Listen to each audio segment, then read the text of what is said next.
paz do Senhor, meus irmãos, bem-vindos à nossa Escola Bíblica Online. É uma alegria ter você aqui conosco para mais um estudo da Palavra de Deus. E nós queremos louvar a Deus por esta oportunidade, por estarmos avançando nesse trimestre, onde estamos estudando sobre a defesa da nossa fé e combatendo diversas heresias que se remontam no tempo que nós estamos vivendo, apesar de já terem surgido desde a antiguidade. Nós queremos hoje navegar na lição de número 6, onde nós vamos falar sobre o filho é igual com o pai.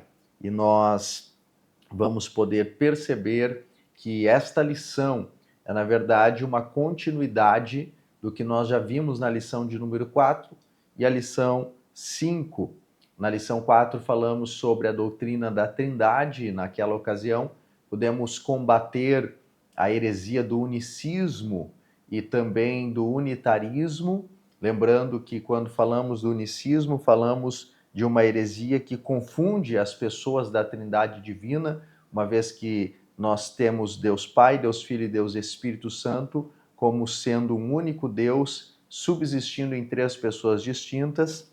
E quando falamos do unitarismo, ainda que de forma muito sumária, porque não aprofundamos isso na lição, nós podemos ver que é uma heresia que também separa a substância dessas pessoas, ou seja, entende como três deuses distintos, o que está em desacordo com a palavra de Deus. Na lição de número 5, nós falamos sobre a divindade de Jesus e também podemos combater a heresia do arianismo, quando falamos ali de Ario, que foi o expoente desta heresia, deste pensamento, e lembrando que esta heresia ela tem propósito de negar a divindade de Cristo e a sua eternidade. E agora, como uma sequência, nós vamos falar sobre a unidade de Cristo com Deus, do Filho com o Pai. Portanto, a palavra-chave da nossa lição é a palavra unidade. Quando nós vamos ao nosso texto áureo, nós vamos ler Hebreus capítulo 1, versículo 8. Ao longo da lição nós vamos poder aprofundar um pouco mais este texto. Diz assim: mas do Filho diz, ó Deus. Esta é uma expressão-chave dentro deste versículo. O teu trono subsiste pelos séculos dos séculos. Cetro de equidade é o cetro do teu reino. Quando lemos a nossa verdade prática, nós temos a seguinte expressão: o termo teológico Filho de Deus é título. Sendo assim, a existência de Jesus é desde a eternidade junto com o Pai. Enfatizando esta expressão, o termo teológico Filho de Deus é um título de Jesus. Nós vamos poder aprofundar isso neste estudo. Como estamos falando de uma lição que é sequência de outras duas que já estamos estudando nas últimas 2 semanas, esta é uma lição que tende a ser mais objetiva, porque já demos base para a doutrina da Trindade, a doutrina da divindade de Jesus, que corroboram com a ideia da doutrina da unidade de Cristo com Deus. A nossa leitura bíblica em classe está em João, capítulo 10, versículos 30 a 38. Os irmãos vão poder ler na sua casa, na sua Bíblia, ou também na sua lição presencial. Eu quero poder, de antemão, trazer para os irmãos a ideia de que quando nós falamos sobre as dificuldades que algumas pessoas têm de reconhecer a unidade de Cristo com Deus, do Filho com o Pai, esta heresia que nós vamos estudar nesta lição, não é? Que é o subordinacionismo, nós vamos ver que ela tem origem nesta expressão filho, filho de Deus. Por a Bíblia apresentar Jesus como Filho de Deus, como o próprio Cristo se apresentar, por muitas vezes como Filho de Deus, a ideia de filho tende a criar um entendimento de que em algum momento Jesus foi criado. e, portanto, ele é uma criação de Deus. Como falamos no arianismo, na lição passada, que acreditava que Jesus foi a primeira criação de Deus e negava a sua eternidade. Isto se dá por essa ideia de filho, porque quando nós lemos com um entendimento bastante superficial a expressão filho, nós o fazemos a partir do conceito de filho que nós temos, aquele que foi gerado em algum momento pelo pai. No entanto, nós vamos ver na nossa lição que a expressão filho, ela carrega em si outros sentidos, que é o que a Bíblia usa para apresentar Jesus como Filho de Deus. Não cremos que Jesus foi criado em algum momento, que em algum momento da história Deus o gerou e por isso ele carrega a expressão ou a identidade de filho. Não é isso que nós cremos, não é isso que a Bíblia apresenta. Nós vamos poder navegar nesta verdade. Então a nossa lição está estruturada em 3 tópicos, cada um com seus parágrafos ou subtópicos, e já indo de imediato aqui para o tópico de número 1, nós vamos poder aprofundar esta ideia do que a Bíblia quer dizer quando apresenta Jesus como Filho de Deus. Então, o primeiro tópico fala sobre a doutrina bíblica da relação do Filho com o Pai. E o primeiro parágrafo nos traz a ideia do filho, ou a ideia de filho. E nós temos aqui a primeira informação dizendo que o conceito de filho no pensamento judaico implica a igualdade com o pai, ou seja, está impregnado na ideia de filho a partir da visão judaica, e por isso enfatizei antes o nosso conceito ocidental de filiação, que carrega em si a ideia de geração em algum momento da história. Na visão judaica, quando se fala em filho, estamos falando de uma unidade entre pai e filho. Aqui nós temos a referência de Mateus capítulo 23, onde o próprio Jesus vai trazer para os fariseus e os escribas uma repreensão, né, e traz a eles a ideia ou a informação que eles mesmos defendiam de que eles eram filhos daqueles que no passado mataram os profetas, ou seja, eles estavam carregando a mesma essência. Então, a ideia de filho aqui carrega esse sentido de igualdade com o pai. Nós vamos poder também avançar aqui na nossa lição e ver que há um significado teológico, que é o segundo parágrafo da nossa lição. Dentro do ponto de vista teológico, nós vamos ver que o termo filho indica igualdade de natureza, ou seja, a mesma substância. Lembrando que quando estudamos a doutrina da Trindade, nós podemos trazer luz aos irmãos que o Pai, o Filho e o Espírito são o mesmo Deus que subsistem em 3 pessoas distintas. Mas por que são o mesmo Deus? Porque partilham da mesma substância. Naquela ocasião, inclusive, falamos que se Deus tivesse um DNA, nós poderíamos encontrar o mesmo DNA do Pai, no Filho e no Espírito, por ser um único Deus, ou seja, a mesma substância, a mesma essência. Isto, diz a nossa lição, é o que acontece com Jesus. Ele é chamado de Filho de Deus no Novo Testamento porque ele é Deus e veio de Deus.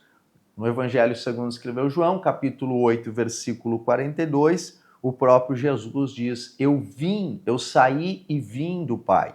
Então está falando da sua origem. Observe que filho, dentro do ponto de vista bíblico, teológico, exegético, tem, por definição, essa ideia de origem, de identidade, e não necessariamente de geração. Então, o grande objetivo desta lição é mostrar que Jesus é exatamente um com Deus, e não seres de substâncias diferentes, ou que por ser filho, em algum momento ele foi criado e, portanto, subordinado, daí a heresia que nós já vamos abordar, o subordinacionismo ao Pai. Nós podemos, amados irmãos, para estruturar uma defesa desta doutrina bíblica que estamos vendo nessa lição, organizá-la em 3 dimensões. A primeira seria uma dimensão conceitual do próprio texto bíblico. Quando nós lemos o nosso texto, a nossa leitura bíblica em classe, nós vamos encontrar o texto de João capítulo 10, e nós vamos ver que o versículo 30 é o versículo-chave disso que nós estamos estudando. Jesus está no seu último diálogo público com os judeus, argumentando com eles sobre a sua divindade, sobre a sua coexistência com o Pai, e ele vai no versículo de número 30 falar algo que perturba os judeus, mas que é o texto mais elucidador desta doutrina, onde Jesus diz assim: eu e o Pai somos um. Portanto, quando nós fazemos uma defesa conceitual, é necessário nós olharmos para o texto e as palavras que compõem o texto. Nós vamos ver aqui que a expressão um, ela pode ser, e de fato para quem distorce essa doutrina, usada de formas distintas. No entanto, quando nós vamos ao original da palavra de Deus, que é um recurso que nos auxilia no processo de interpretação do texto bíblico, nós vamos ver que a expressão um, que Jesus usa aqui em João 10 e 30, ela vem do grego reis, que significa um único, somente um e o mesmo. São sentidos que essa palavra carrega. Ou seja, quando Jesus usou esta palavra, ele usou exatamente com a intenção de enfatizar a sua unidade com o Pai e dizer que ele e o Pai são um só Deus, compartilham da mesma divindade, ou seja, a mesma essência, sem confundir as pessoas. Jesus está deixando muito bem claro que ele e o Pai, observe, 2 pessoas, são um. Nós estamos enfatizando outra vez a pluralidade na unidade.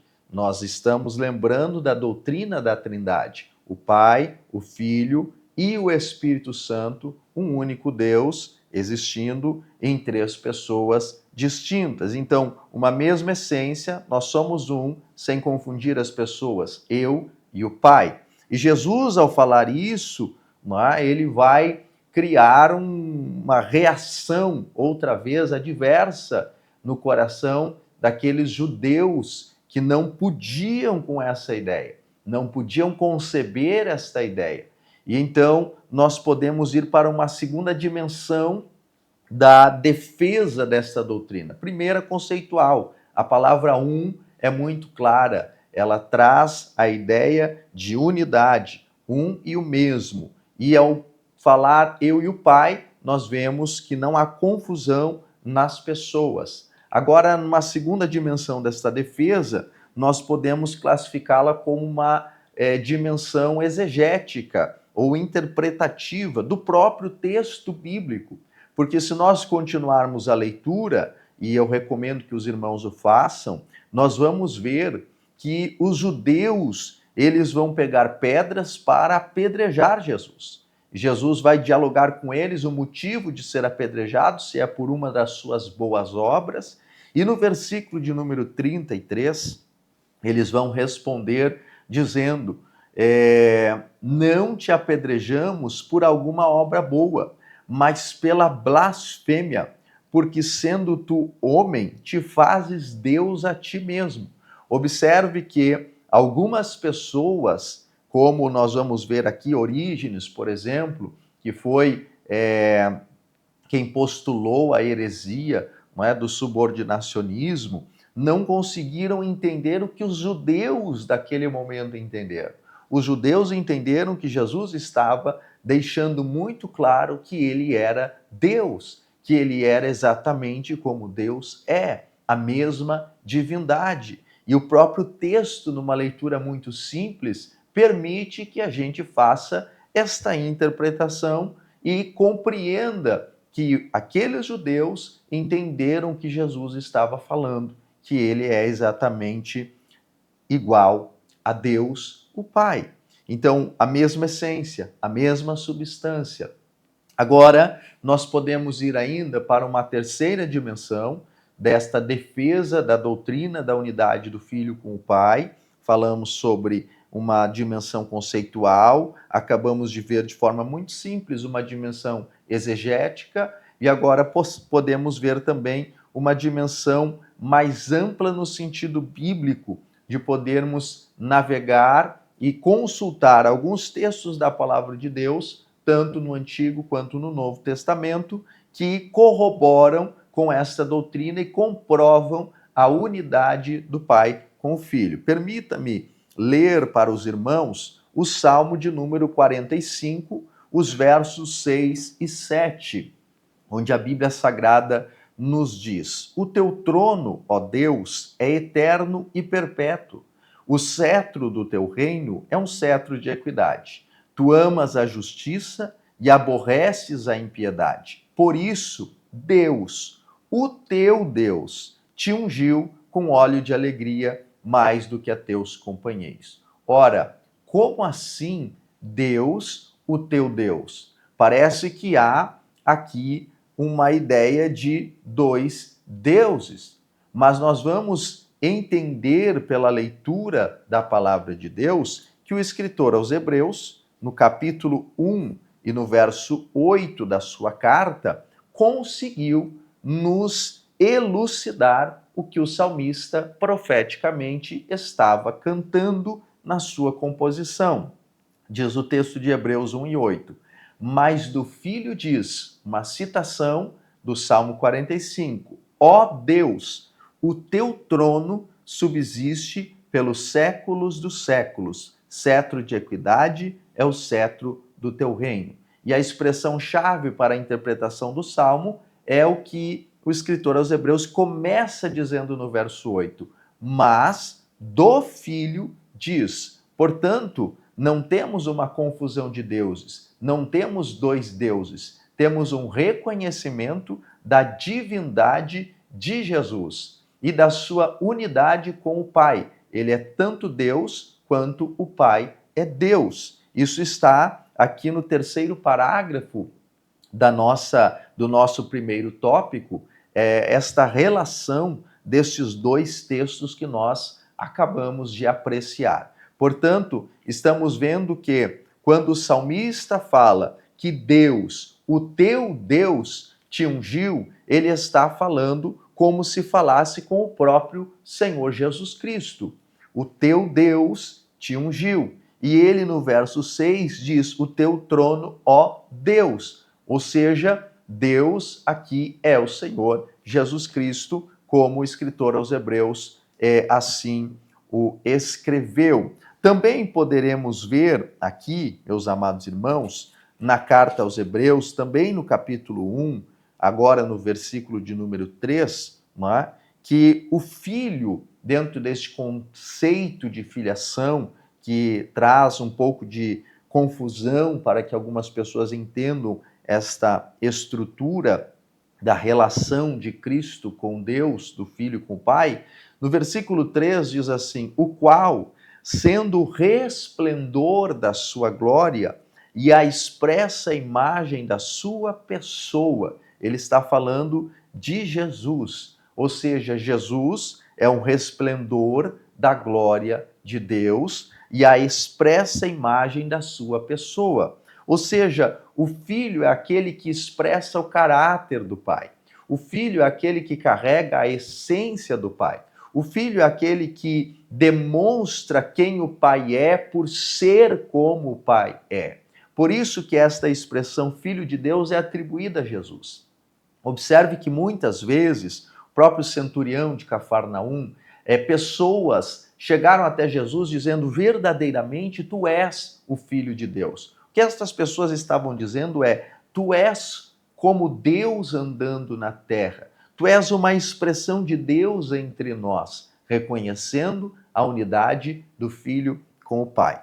Pasmem os irmãos, e a nossa lição também vai usar exatamente esta mesma expressão. Se nós lermos Marcos, capítulo 5, o versículo de número 7, nós vamos encontrar uma libertação que Jesus vai fazer do endemoniado gadareno. E no versículo 7, quando Jesus chega na praia de Gadara para libertar aquela pessoa, os demônios, clamando com grande voz, dizem: que tenho eu contigo, Jesus, Filho do Deus Altíssimo. Até o diabo e os demônios reconhecem que Jesus é Filho de Deus. Nós vamos ver também em João, agora no capítulo de número 17, os irmãos podem ler o versículo de número 20 e também o versículo de número 21, onde o Senhor Jesus está fazendo aquela oração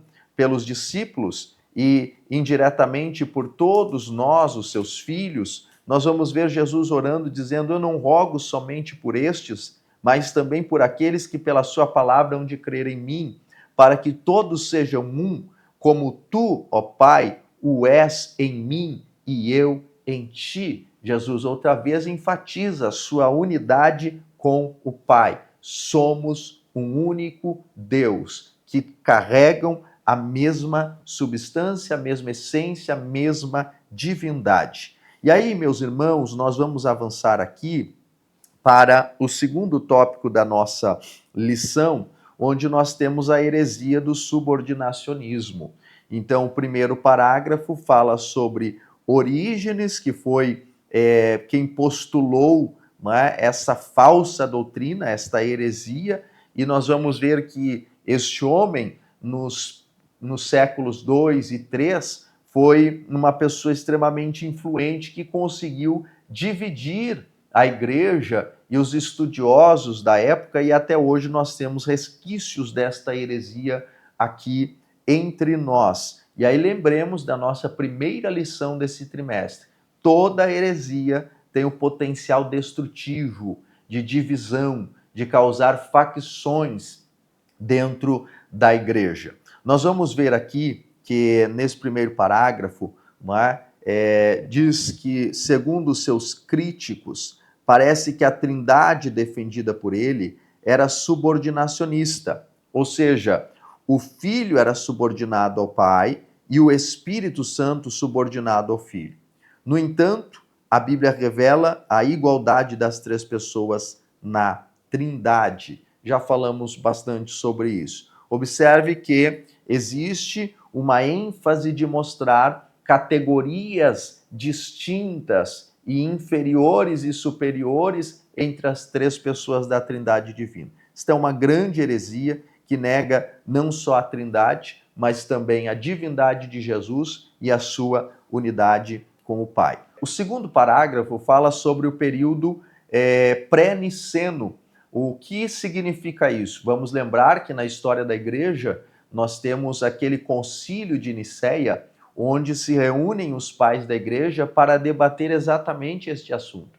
A divindade de Jesus, a sua unidade com o Pai, entre outros assuntos pormenores que foram levantados naquele instante. Neste concílio, que foi realizado no ano 315 depois de Cristo e organizado pelo imperador Constantino I, então vai nascer o credo nicênico, como nós o conhecemos hoje. Permita-me, por sinal, ler para você uma parte deste credo que diz: creio em um Deus, Pai Todo-Poderoso, Criador do céu e da terra e de todas as coisas visíveis e invisíveis, e em um Senhor Jesus Cristo, o unigênito Filho de Deus, gerado pelo Pai antes de todos os séculos, Deus de Deus, luz da luz, verdadeiro Deus de verdadeiro Deus, gerado, não feito, de uma só substância com o Pai. Este foi um importante concílio na história da igreja para postular sobre a doutrina da Trindade, da divindade de Jesus e da sua unidade com o Pai.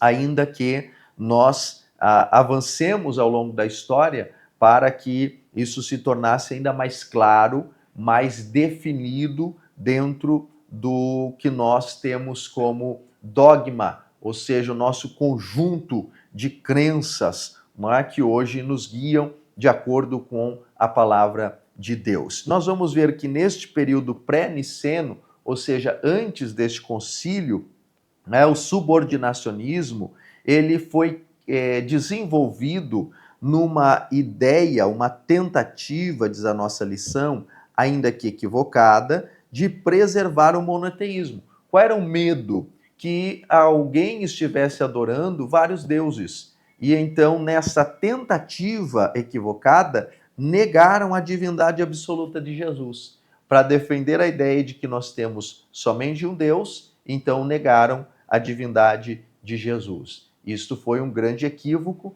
isto foi um grande erro, uma grande heresia, que até hoje nós temos aí os efeitos dela. Observe que eles faziam isso com base numa exegese ruim e numa interpretação fora do contexto de algumas passagens dos evangelhos. Então, quando estudamos a Bíblia Sagrada, não podemos isolar textos, precisamos fazer este estudo a partir de uma perspectiva ampla, aprofundando o tema estudado em toda a Bíblia Sagrada para termos uma correta interpretação do que está sendo estudado. E esse era o método usado pelos subordinacionistas, como postula o terceiro parágrafo da nossa lição. O último tópico fala sobre como o subordinacionismo se apresenta hoje. Nós temos duas seitas, religiões citadas aqui. A primeira é o islamismo, não é? Que não considera Jesus como filho de Deus, mas como Messias e profeta, e coloca Maomé acima dele. Então, nós sabemos que isto não é um problema para nós detectarmos um erro doutrinário de interpretação. Também vamos ver aqui que hoje em dia uma outra seita, um outro movimento religioso que existe é o movimento das Testemunhas de Jeová, que também contrariam esta doutrina bíblica e acabam sustentando esta heresia que estamos estudando. Este movimento confessa publicamente que crê na existência de vários deuses. O Deus Todo-Poderoso, Jeová, como sendo o Pai, depois o Deus Poderoso, Jesus, como sendo o Filho. E a partir daí, diversos outros deuses, tanto bons quanto maus. E os irmãos, nesta lição presencial, vão poder aprofundar o entendimento do que é esta heresia dentro desta perspectiva macro que estamos apresentando aqui. O que eu quero deixar para os irmãos é: apeguem-se a estes textos da palavra de Deus. Tivemos tempo para explorar poucos aqui, mas existem tantos outros que podem elucidar isto que nós estamos estudando e lhe dar ainda mais base para fazer a defesa da sua fé dentro dessa perspectiva doutrinária. E foque nestes textos para embasar a doutrina da unidade do Pai com o Filho, como a Bíblia Sagrada a apresenta.